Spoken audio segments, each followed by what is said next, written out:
Hello Art Club!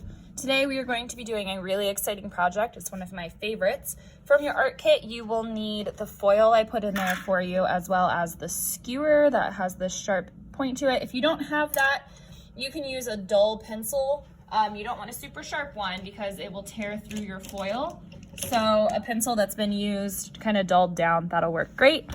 And then you'll need something from your house. You're going to need to find either like a stack of paper. I like to use newspaper or like a magazine, kind of folded up to create this like soft surface for us to put our foil on top of. This is to help us carve. We need something kind of squishy and soft.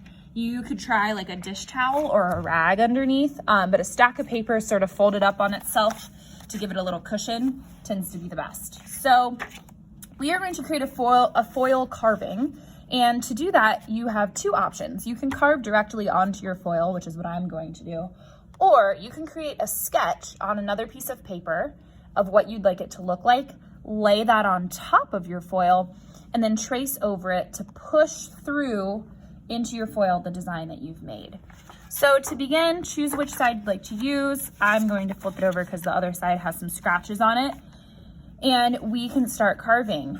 If you don't have an idea of what you'd like to carve, you can follow along with me. I'm going to create a mandala. A mandala is a design that has radial symmetry. Radial symmetry means it radiates or comes from the center and expands outward. It can also be referred to as circular symmetry, meaning it's symmetrical all the way around.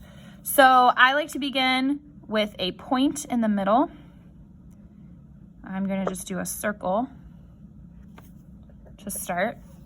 For the rest of this carving, I'm going to use a pencil. My skewer is too tall, it's gonna bump into the camera.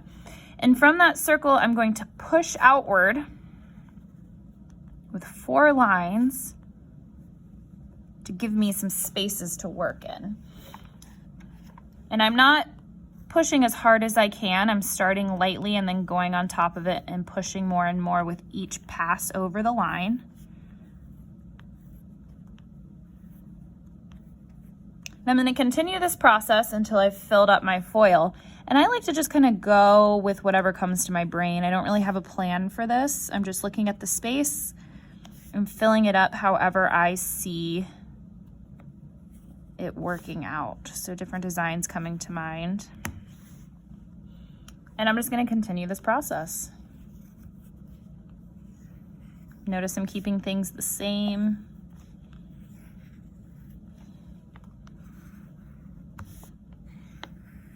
All the way around.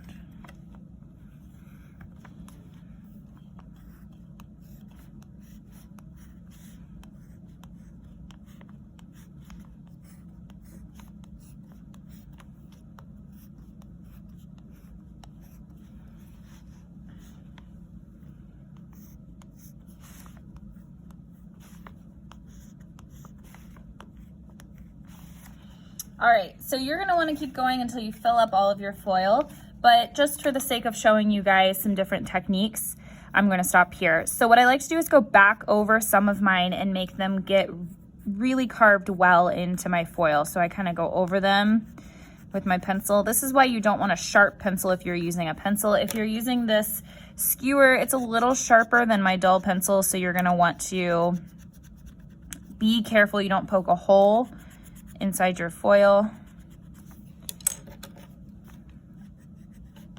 And then there's a technique called embossing. So if you like the way this looks, you could leave it just like this, or you can take it a step further and emboss it. And what that means is carving around what we've carved already.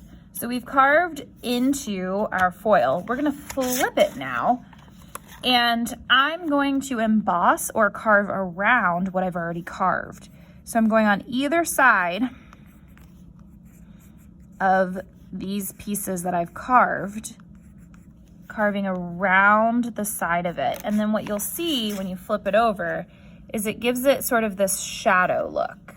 So it really gives it this like pop of being carved. Look how more in depth these look versus all the other carvings. So my suggestion to you is to go through, do your first carving kind of light, and then go back and push everything down a little deeper. And then choose some spaces that you think could really, really use this embossing or this sort of shadow effect to make them stand out. The last step, if you choose, if you have the materials, is that you can color this using colorful Sharpies. You could also paint it using acrylic paint. Another technique is to take tempera paint, black or any color, rub it over your foil, let it dry a little bit, not all the way, and then get a wet paper towel and take some of it off, and it gives it sort of an antique or old look. So enjoy this. I hope that you guys take your time with it. Really explore this embossing idea of flipping it over and carving on the sides of what you've already carved, because that gives it like an extra little pop.